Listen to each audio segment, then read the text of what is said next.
Wrinkles and under-eye bags stressing you out. No need to fret. I've got the perfect solution for this issue in today's video.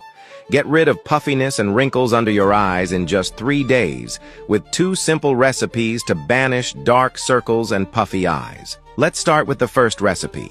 It's easy. Grab a bowl and put in 2 tablespoons of Vaseline, a super moisturizer for your skin. Next, add 1 tablespoon of coconut oil, which is awesome for keeping wrinkles at bay and preventing premature aging. This contains antioxidants like vitamin E and polyphenols, which may help fight free radical damage that contributes to aging over time. Toss in 1 tablespoon of natural honey to fight off early signs of aging and say goodbye to wrinkles and puffiness. Now, don't forget 1 tablespoon of olive oil, a champ at getting rid of wrinkles and fine lines around your eyes. You've got a potent remedy to take care of those under-eye issues. Double tap for more.